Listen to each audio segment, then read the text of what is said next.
चलो मैं कर रहा हूँ, देख लो एक बार। इसने कहा straight highway leads to the foot of the tower, ठीक है। Man standing on the top of the tower, tower पकड़ा गया सब आदमी, और हाईवे जो है उसकी तरफ जा रहा है। Observe the car eight an angle of depression of 30 degree. यहाँ पर उसने देखा कि भाई कार जो है वो 30 डिग्री का एंगल बना रही है, डिप्रेशन का एंगल 30 डिग्री है, which is approaching the foot of the tower, इधर की तरफ चल रही है with a uniform speed. 6 seconds later, 6 second के बाद angle of depression of the car is found to be 60 degree, यहाँ पहुँच गई, ठीक है, ये 60 डिग्री।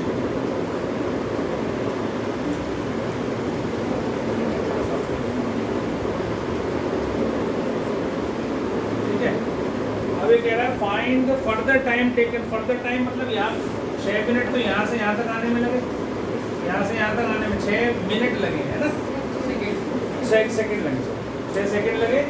और फर्दर टाइम का मतलब है यहाँ से यहाँ पहुँचने में उसे और कितना टाइम लगेगा जब तक फुट तक पहुँचेगा, ये निकाल, ठीक है। तो अब क्योंकि यूनिफॉर्म स्पीड से चल रही है तो हमने लेट यूनिफॉर्म स्पीड वी मान लेता हूँ, वी मीटर पर सेकंड मान लेता हूँ, है ना, तो सेकंड में दे रखा है सब कुछ। तो इन ट्रायंगल ABC, अब देखो समझो बात को, यहाँ से यहाँ तक आने में 6 सेकंड लगे, तो डिस्टेंस ट्रेवल कितना हो जाएगा, डिस्टेंस CD कितना हो जाएगा, 6 इंटू V, ठीक है। V क्या होता है, डिस्टेंस अपॉन टाइम। डिस्टेंस क्या होता है, V into T। Distance is speed into time. मैंने स्पीड क्या मानी है, V और टाइम कितना लग रहा है, 6 सेकंड। और BC कितना हो जाएगा, BC, इसमें स्पीड रिमेन सेम, V की V रहेगी, और मैंने माना तो ये T सेकंड में इसने डिस्टेंस ट्रेवल किया, 30 सेकंड में करा, तो BC कितना हो जाएगा, V इंटू T। ये बात समझ में आई कि नहीं, तो आगे समझ में। उसके फॉर्मूले के हिसाब से डिस्टेंस क्या होता है, स्पीड इंटू टाइम।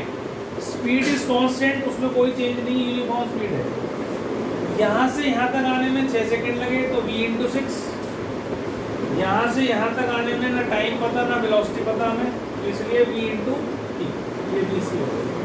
अब आप इसको H मान लो, वहाँ पे फॉर्मूला लगा दो, ट्रायंगल दिस, ये तो अलग हो ही गया, इसको पहले लिख लेना, इसमें करो tan 60 डिग्री क्या हो जाएगा, H upon VT, H upon ये कितना होता है, √3, तो ये कितना हो गया, H √3V इंटू T, ये नंबर 1 आ गया। फिर in triangle ABD tan 30 degree लोगे, H upon 6V plus VT, 6V plus VT। Total distance ये 6V था, ये VT था, सारे को जोड़ दिया। tan 30 कितना, 1/√3। अब H की वैल्यू यहाँ डाल दिया, 1/√3, H की जगह डाल दिया मैंने, ये यहाँ डाल दिया, तो √3VT अपॉन, यहाँ से V कॉमन निकाल लेना, ये V कैंसिल हो गया, क्रॉस मल्टीप्लाई करो, 6 + T = 3T, तो 6 = तो T = 3 सेकेंड्स।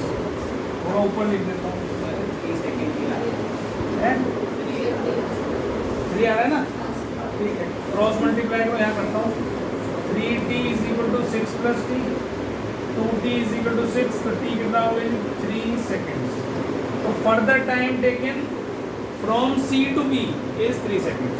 अगर वो पूछे find the time taken by the car to reach the foot of the car, यहाँ फर्दर ना लिखा हो, तो 6 + 3 मतलब 9 सेकेंड्स जवाब देना है। 2 क्वेश्चन सेम है बिल्कुल, बस ये इसका फर्क पड़ता है यहाँ पर क्या लिखा हो, ठीक है। बता दो, उसको नहीं समझ में आया तो बता दो।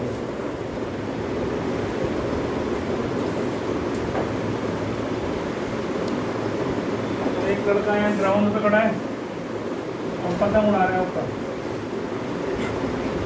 100 मीटर स्प्रिंग है उसकी at an elevation of 30 degree, ये 30 degree elevation. Another boy is standing on the roof of 10 metre high building, एक और बिल्डिंग है इसके पास 10 मीटर ऊंची, वो यहाँ से पतंग उड़ा रहा है at an elevation of 45 degree, 45 degree उस पर उड़ा रहा है।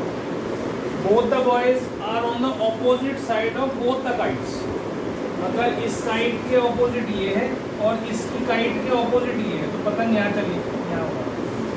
वैसे ये फिजिक्स के हिसाब से या पतंगबाजी के रूल के हिसाब से गलत है। क्यों गलत है? हवा एक डायरेक्शन में उड़ती है, चलती है, अगर पतंग उड़ाओगे तो उधर को जा रही होगी तो उधर ही जाएगी, वापस नहीं आती। तो इसने एक इधर उड़वा दी और एक इधर उड़वा दी इसने, ठीक है। पर कहा है तो कुछ नहीं कर सकते, इस एलिवेशन पर ये उड़ा रहा है। बोर्ड में आया हुआ क्वेश्चन है A B C D,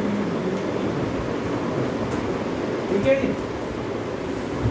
Find the length of the string that the second boy must have so that the two kites meet, ठीक है। पेच लड़ाने हो दोनों पतंग, तो कैसे करेंगे? आपको निकालना है AE, ठीक है। तो ये 10 है तो ये भी 10 तो हो गई, ये मान लो x मान लो, इसको इतना हिस्से को, ये भी इतना हिस्सा है, लेट दिस बी x, और इसको आप y मान लो, है ना, और इसको आप क्या मानोगे? इसको मानने की जरूरत है, ये मान लो, चलो मान लेते हैं। कैसे कर सकते हैं? इसकी जरूरत नहीं पड़ेगी हमें, क्योंकि हमारे पास साइन लगाना है। साइन क्यों लगाना है? क्योंकि हाइपोटेन्यूज गिवन है, तो 10 में तो हाइपोटेन्यूज होती है, तो ये परपेंडिकुलर अपॉन हाइपोटेन्यूज, तो ये हो जाएगा x plus 10 upon 100, this upon this, 10 ये होता है 1/2, तो इससे काट दो पहले, तो 50 हो गया। x plus 10 is equal to 50, तो x कितना आ गया? 40 मीटर, तो ये आ गया। अब जब ये आ गया आपके पास, इसकी भी जरूरत नहीं, ये 40 आ गया आपके पास। अब इसके अंदर फिर से साइन लगा दो।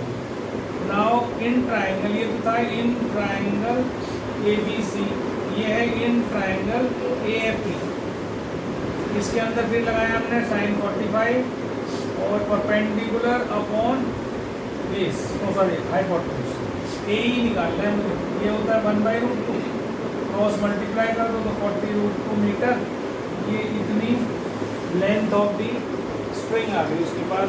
सेकंड बॉय को समझ में आ गई? बस फिगर बनानी है, इसकी मेन चीज़ से फिगर बनानी। At certain instant the angle of elevation of the balloon, ये बैलून है हमारा, from this windows are observe to be 60 degree, मतलब ये 60 डिग्री है और ये 30 डिग्री। अब जितना ऊपर से देखोगे बैलून को उतना ही एंगल छोटा होगा, जितना नीचे से देखोगे बैलून को उतना ही ज़्यादा एंगल होगा। ये लॉजिक ध्यान रखा करो दिमाग के अंदर। उल्टा लिख लेते हैं बच्चे, उनको सोच ही नहीं, पता ही नहीं होती क्या लिख रहे हैं, ये चीज़ ध्यान रखनी है, ठीक है। अब आपको ये हाइट बतानी पूरी, कैसे निकालोगे? और क्या दे रखा है? और कुछ नहीं दे रखा, बस ये 2 मीटर दे रखा है इतना, 2 मीटर, और इससे ऊपर का यहाँ तक का 4 मीटर है, ये 4 मीटर। मैं इसको हटा रहा हूँ और ये 2 मीटर हो गया और ये 4 मीटर हो गया। इसको x मान लो, इसे y मान लो, बहुत आसान का क्वेश्चन हो जाएगा।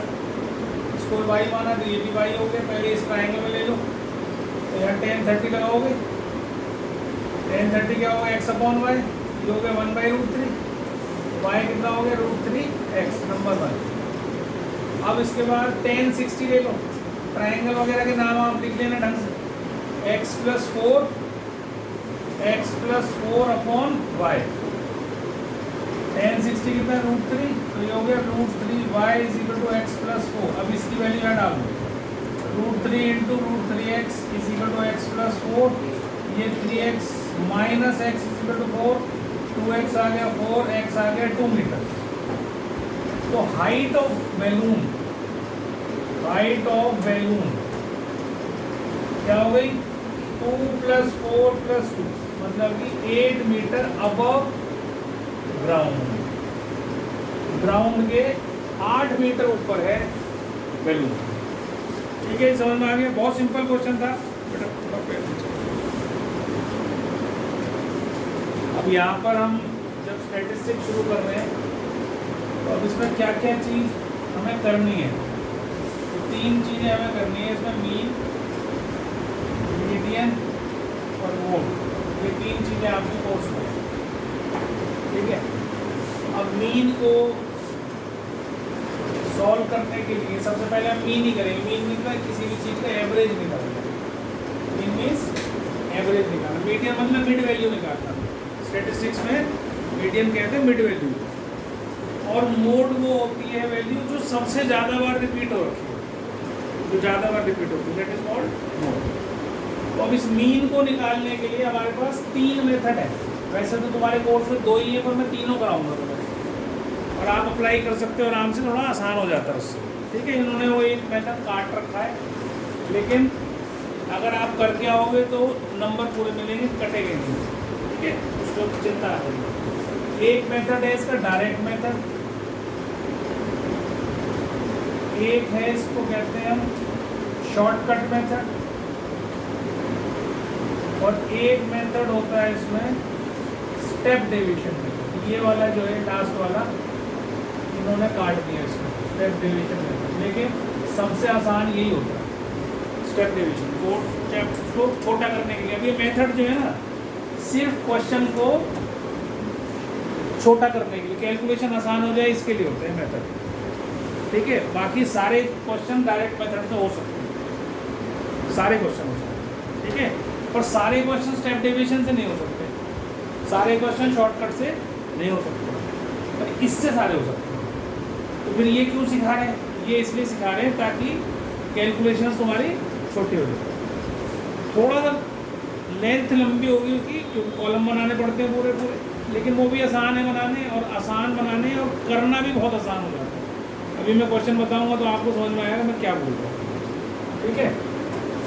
तो डायरेक्ट मीन को हम रिप्रेजेंट करते हैं इस सिंबल से, एक्स के ऊपर बार लगा के, ये मीन को दिखाने का सिंबल है, एक स्मॉल एक्स उसके ऊपर बार।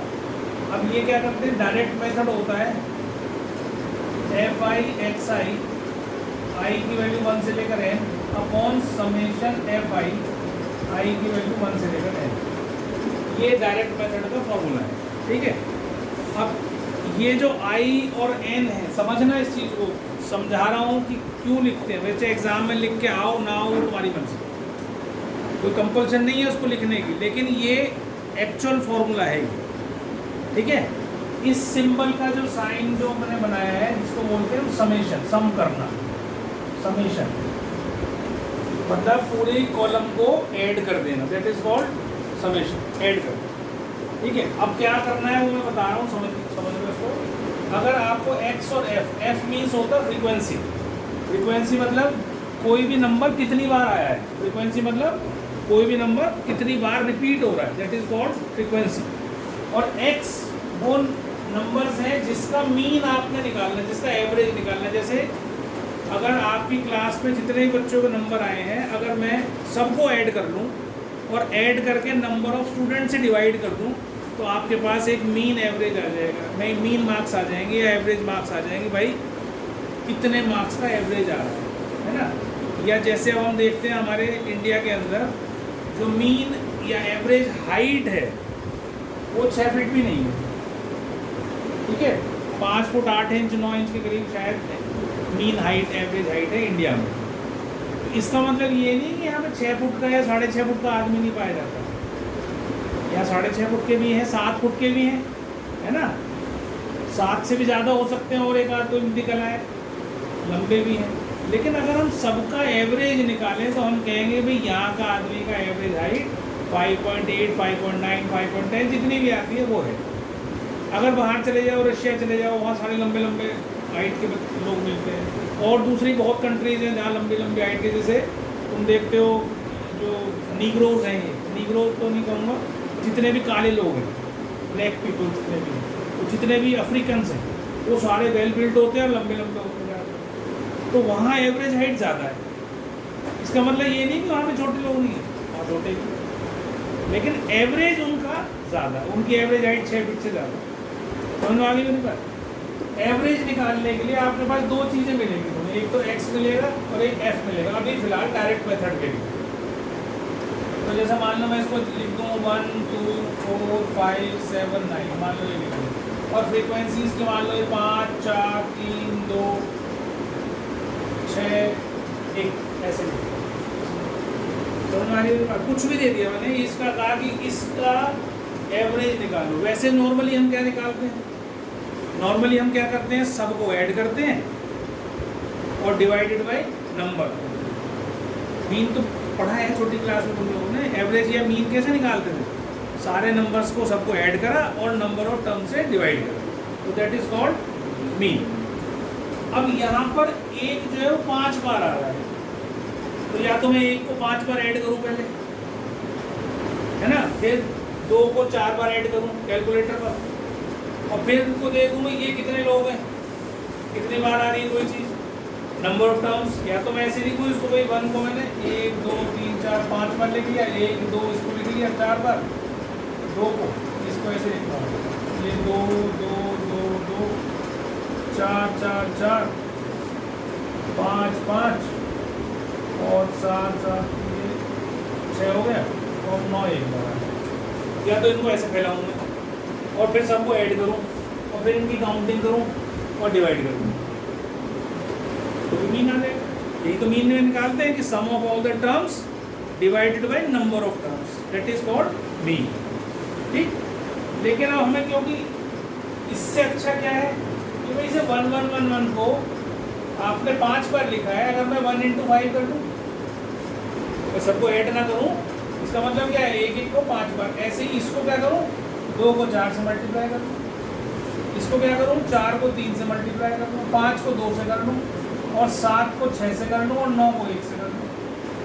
एक ही बात है, तो सबको अलग अलग ऐड ना करके मल्टीप्लाई कर लूँ।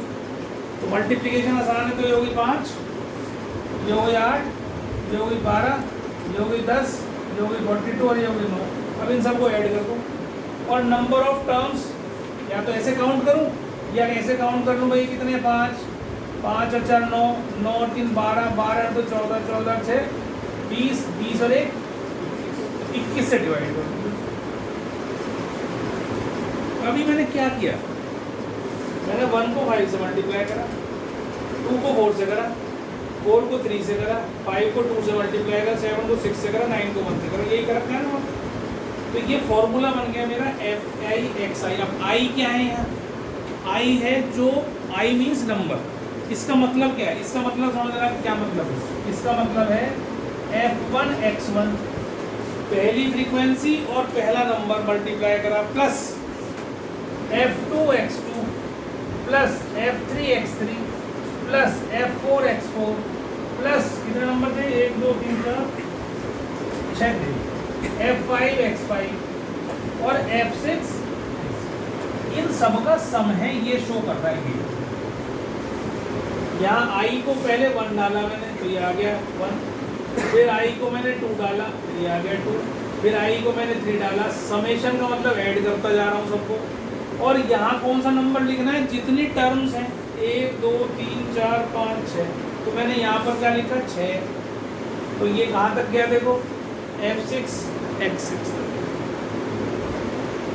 स्कूल में नहीं समझाया कोई भी से, स्कूल में फॉर्मूला लिखेगी मैडम, एक क्वेश्चन करेगी, बाकी कर ले। ये भी बता रहा हूँ तुमको, जो समझा रहा हूँ उसका मतलब समझा रहा हूँ, ये मत देखना कि क्या कह रहा हूँ मैं, समझने की कोशिश करो इसको। ये सब चीज़ें आगे भी काम आएंगी आपके मैथ में।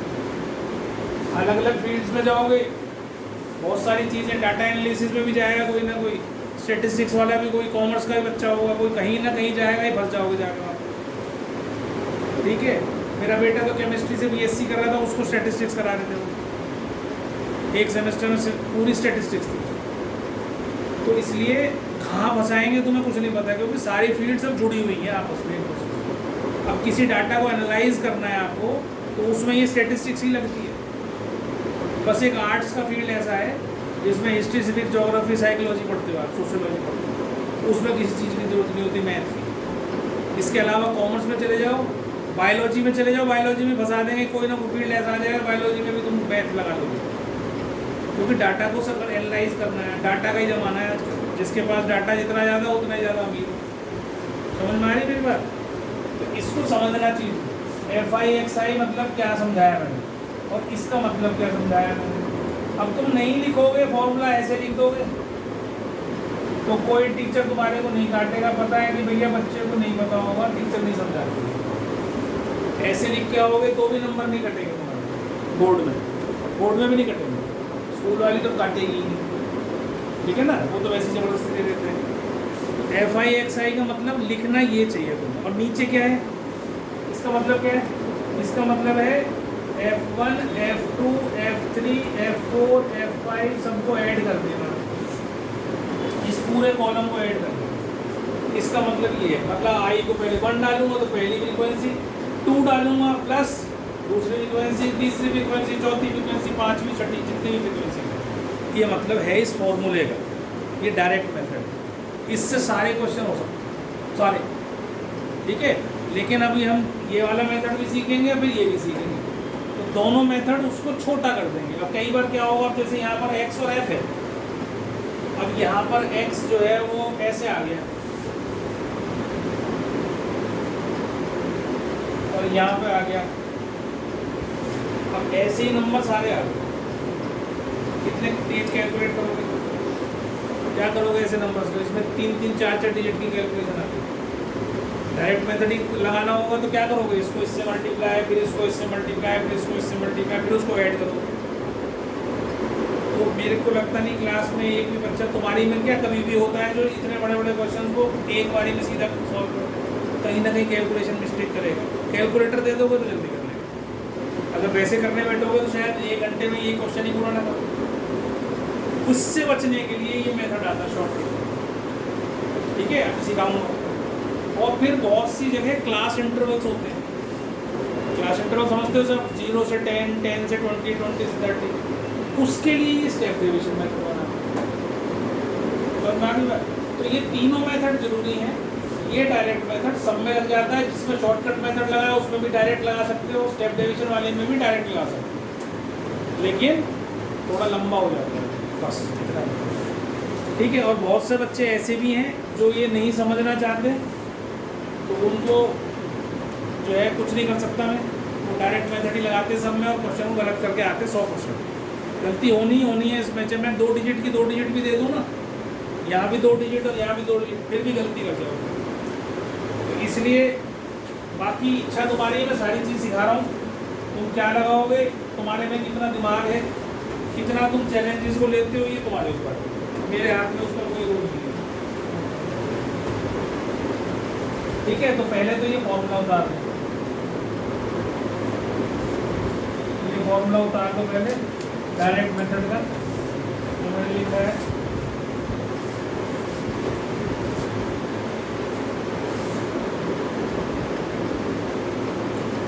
F I x I, I की वैल्यू 1 से लेकर n तक, n ही लिखना है इसको, और नीचे भी n।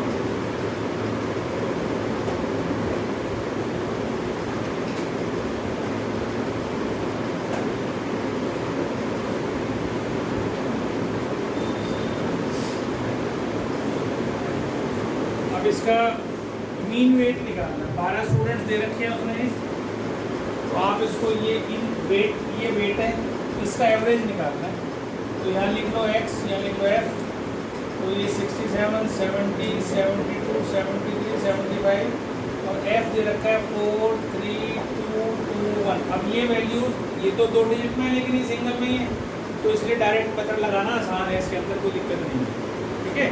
तो आप सीधा यहाँ लिखो fx, इसको इससे मल्टीप्लाई करना है, 28 और 24 और 2 26, ये हो गया, ये 210, ये 100 144 और ये 146, सबको ऐड कर दो, कितना हो गए 8 और 12, 12 6 18, 18 5 कितना हुआ 23, 2 और 6 8 1 9, 9 और 4 13, 13 4 17, 17 7 24, 2 4 6 7 8, कितना ये क्या आ गया समेशन एफ एक्स, इसका सम आ गया। और इसको भी जोड़ लो, ये तो 12 ही आएगा क्योंकि उसने बोला ही था नंबर ऑफ स्टूडेंट 12, क्वेश्चन में बोल रखा है तो ये 12 आएगा। Sum of F is 12, sum of F X is this. अब इस फॉर्मूले में डाल दो उसको और आपके पास ये 843 और नीचे कितना 12 आ जाएगा। और ये इसको निकालोगे तो सॉल्व कर लो, कितना आएगा ये करना बच्चों।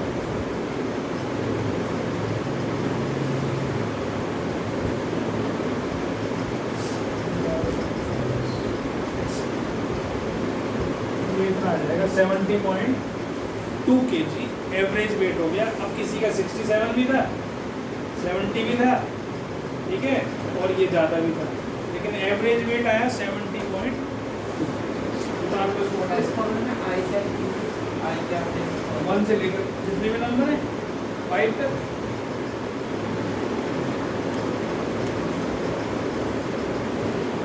ये है ना 1 2 3 4 5। अब इसमें आई 1 से लेकर 5 तक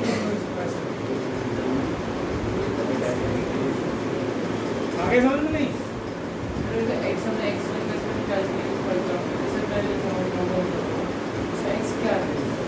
एक्स तो वही है ना एवरेज, जो तुम जिसका निकाल रहे हो एवरेज, वो वेरिएबल है जिसका एवरेज निकालना है तुम्हें, वो एक्स है।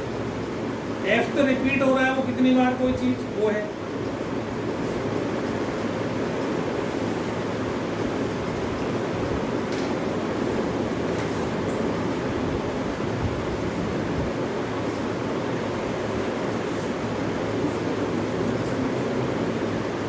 चलो एक क्वेश्चन और देता हूँ मैं, वो क्वेश्चन अपने आप करोगे।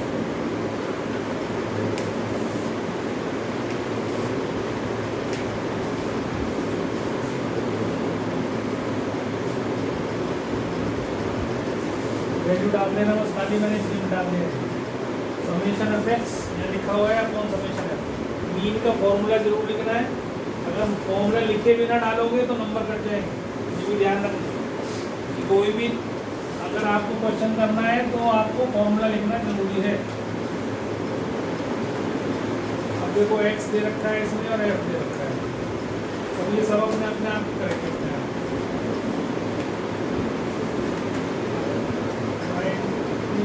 21 23 25 27 29 31 13 15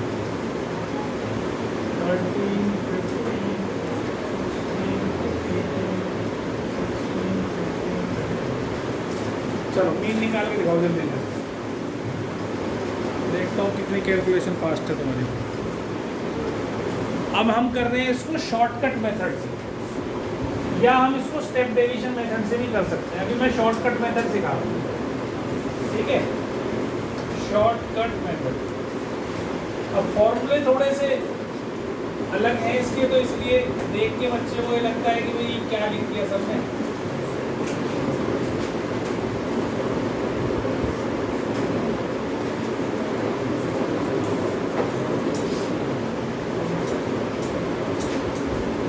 ठीक है, a plus summation F I T, ये कौन समेशन एफ आई, ठीक।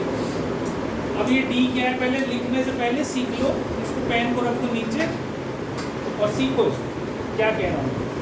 d क्या है, व्हाट इज d। अब इसको हम एज्यूम्ड मीन मेथड भी बोलते हैं। इसको क्या बोलते हैं, assumed mean method. Assumed mean method का मतलब है कि हम इसमें एज्यूम करते हैं भैया ये मीन है, एज्यूम्ड मीन। तो जो भी मीन आता है, जैसे अभी आपने मीन निकाला, वो मीन हमेशा इस नंबर और इस नंबर के कहीं बीच में ही आता है। जैसे तुम्हारा 25 आ गया, जरूरी नहीं है कि इन नंबर्स में से ही कोई आए, डेसिमल में भी आ सकता है, लेकिन वो जो मीन निकल के आएगा, चाहे वो डेसिमल में आया चाहे पूरा नंबर आया, वो 19 से 31 के बीच में होगा। इससे छोटा नहीं हो सकता, इससे बड़ा नहीं हो सकता। एवरेज है, नहीं कमी होगा, ना छोटे से छोटा ना बड़े से बड़ा, बीच में, ठीक है। तो अब इस मेथड में इसमें कहीं पर भी आसान क्या होता है कि सेंटर में कहीं पर आप एक मीन नंबर को एज्यूम कर लो, ये मेरा मीन है, मैंने 25 ही एज्यूम कर लिया। आप 19 भी कर सकते हो, आप 31 भी कर सकते हो, आप 29 भी कर सकते हो, आप 23 भी कर सकते हो, कोई सा भी कर सकते हो, लेकिन सेंटर में करने से कैलकुलेशन आसान है। सिर्फ ये कारण है बीच में कैलकुलेट करने का, ठीक है। तो मैंने ये एज्यूम कर लिया। अब मैं एक कॉलम बनाऊंगा डी का। डी क्या होता है, यहाँ पर डी होता है x माइनस ए, चीज x माइनस ए, मतलब ये x है, इसमें से मैं a माइनस करूँगा।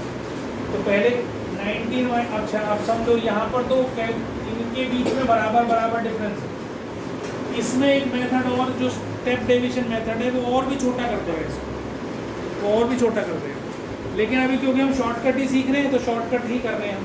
तो यहाँ पर क्या करूँ मैं, x माइनस 25 लिखूँ, जो मीन मैंने माना है वो मैंने है लिखा। अब 19 माइनस 25 कितना हुआ, -6।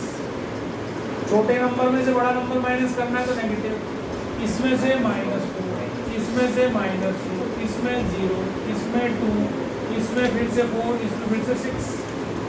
समझ में आ गई बात। डी कॉलम बनाना आगे समझो, आगे भी। अब एक कॉलम में यहाँ पर फॉर्मूले को देख लीजिए, यहाँ एफ डी है ना, तो यहाँ एफ डी का एक कॉलम बना लो, तो कितना हो जाएगा, -78, -60, -32, 0, 32, और ये कितना हो गया 60, और ये कितना हो गया 13, 6, 78। ये बाई चांस ऐसा क्वेश्चन बन गया जिसमें ये कट के एफ डी 0 आ गया, हर बार नहीं होता है ना। क्यों आ गया ऐसा, क्योंकि 25 ही तो मीन आया था हमारा निकल के, 25 ही हमने एज्यूम कर रखा है। तो यहाँ पर जब डालूंगा फॉर्मूले में तो ये 25 और समेशन एफ डी पार्ट तो 0 ही होना चाहिए ना, तो जब भी तो 25 आएगा।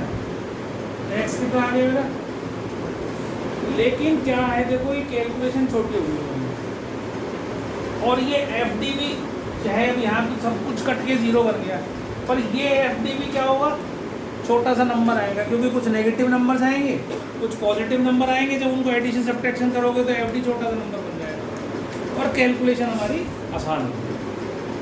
अब 2 मिनट में हो जाता है, ज़्यादा टाइम नहीं लगाता है।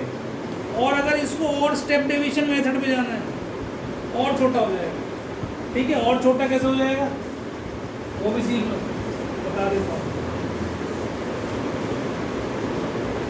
उसका मेथड होता है स्टेप डेविएशन का फॉर्मूला, स्टेप डेविएशन मेथड।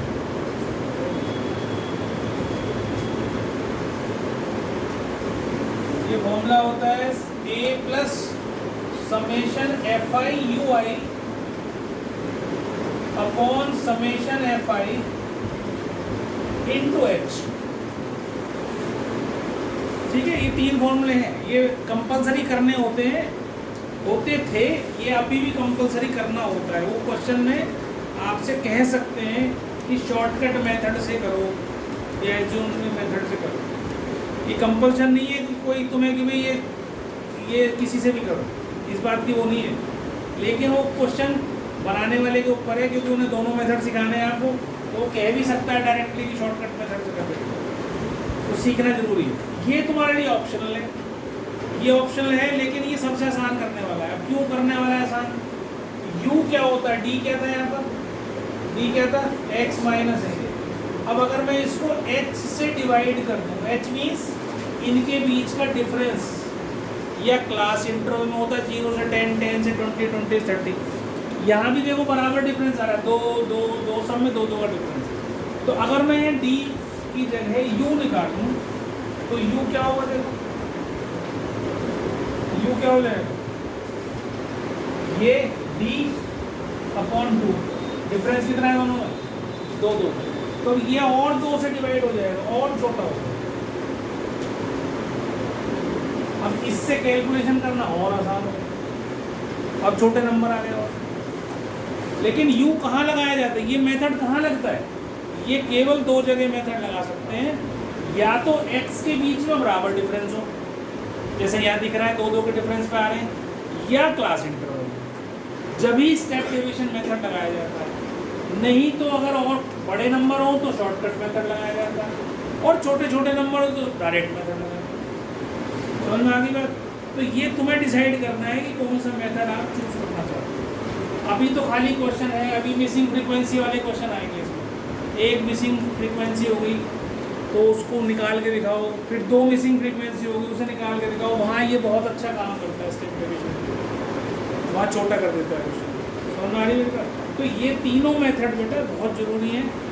ये मत सोचना कि हम तो डायरेक्ट से ही कर लेंगे।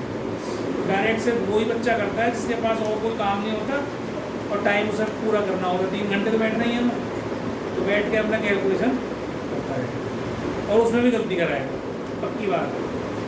ठीक है, तो इसलिए ये मेथड सारे सीखने आते हैं। आज मैंने तीनों मेथड बता दिए। अब अगली क्लास में हम इन मेथड्स को अप्लाई करना सीखेंगे। जैसे ये तो सीख लिया तुमने, अब देखो इसमें भी देखो FU निकालना रहेगा। इसमें फिर इस वाले में अब एक चीज़ और सीखो, एक बड़ी अच्छी जादू की चीज़।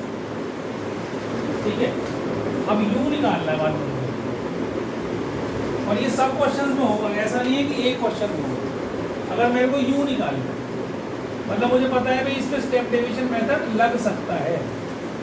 ठीक, तो जो तुमने एज्यूम किया है, ध्यान से सीखना, जो एज्यूम किया है उसके सामने वाली 0 रख दो।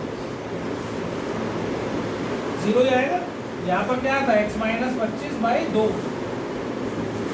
तो x 25 माइनस 25, ये 25 माइनस 25 0 आएगा।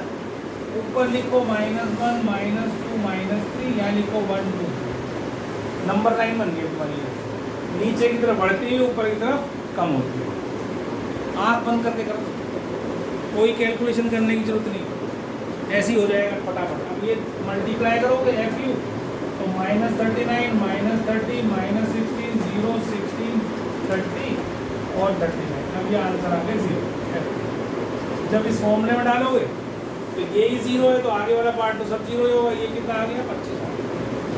तो हर क्वेश्चन में U वाले में जो मीन एज्यूम किया आपने, जो भी मीन, चाहे ऊपर करा चाहे नीचे करा, उसके सामने मान लो सपोज करो। अब देखो एक चीज़ दिखा, ये तो मैंने 25 माना था। अब तुम्हारे मन में आएगा कि 25 ना हो तो हम कुछ और लें, तो फिर कैसे होगा?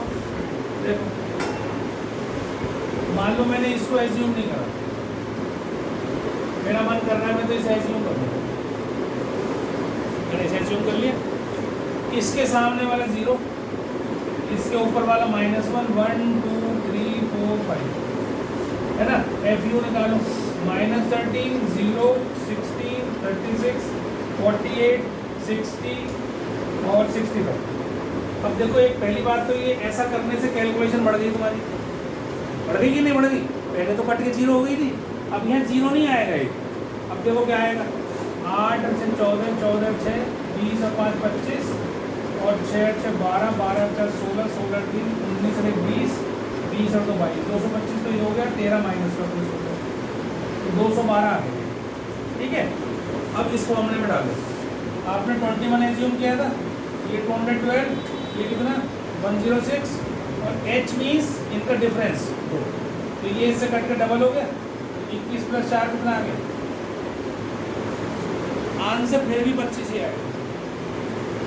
और एक्सट्रीम पे जाना चाहते हो कि ये भी नहीं करना, मैं तो 21.5 करूँगा, मैं तो इसमें से भी नहीं मानूंगा। क्या होगा? आएगा उससे भी यही आंसर, लेकिन क्या होगा, 0 भी नहीं आएगा फिर उसमें भी कैलकुलेशन और बढ़ जाएगी, पर आंसर 25 ही आएगा। एज्यूम करने का मतलब समझा रहा हूँ कि एज्यूम कुछ भी कर लो तुम दुनिया की चीज़, इनके बीच का कोई भी नंबर एज्यूम करो और उसे डाल दो। टाइम खाली हो तो खुद करके देख लेना और उसको सॉल्व करोगे आप, यू गेट। समझ में आ गई मेरी बात? तो आपको इसलिए सेंटर का कहा जाता है, बीच का करने से कई बार 2 आ जाते हैं बीच के। भाई यहाँ पर 1 2 3 4 5 6 7 है, मान लो 8 टर्म्स होती तो सेंटर तो आता नहीं। तो सेंटर की कोई सी भी जो 2 टर्म्स आएंगी उनमें से किसी एक को करो। जो एज्यूम किया है उसके सामने वाला जो U होगा ना वो 0, ऊपर की तरफ -1 2 तक जैसे नंबर लाइन करते हैं और नीचे की तरफ बढ़ते हुए और ऊपर की तरफ कम होते हैं, डिक्रीजिंग, नीचे इंक्रीजिंग। बस ऑटोमेटिकली, कुछ लिखने की जरूरत है, कुछ सोचने की जरूरत है। लेकिन किसमें? सिर्फ स्टेप डेविएशन में, डी में नहीं करना है ऐसा। डी कब लगाया जाता है? जब इनके बीच में डिफरेंस अलग अलग हो। डी कब लगाते हैं? जब दो एक्स के बीच में लगातार एक सा डिफरेंस ना आए। मान लो यहाँ होता 17, यहाँ होता 21, यहाँ होता 23, यहाँ हो जाता 29, यहाँ हो जाता 31, ऐसे हो जाता। तो फिर आपको डी वाला मेथड लगाना है। तो डी क्या होता है, एक बीच का नंबर एज्यूम करा, एक्स डी होता है एक्स माइनस ए, ये लिखा है, समझ में आ गई बात। अब फिर नंबर डाल के कैलकुलेट, फिर भी छोटा कर देगा उसको, जो डायरेक्ट मेथड है उससे फिर भी छोटा कर देगा। मैं भी क्वेश्चन कराऊंगा तो मैं समझ में आएगी और भी अच्छे से कि डायरेक्ट मेथड क्यों नहीं लगाना है। इसलिए इतना जोर लगा रहा हूँ बताने में इस बात पे कि बच्चे फिर भी नहीं मानते हैं, फिर भी इस फॉर्मूले को याद करने की या इस फॉर्मूले को याद करने की वजह से वो एक छोटा सा मेथड फॉर्मूला लगाया, ठीक है। तो उन बच्चों का निकम्मापन जो है वो सामने आ जाता है उसमें।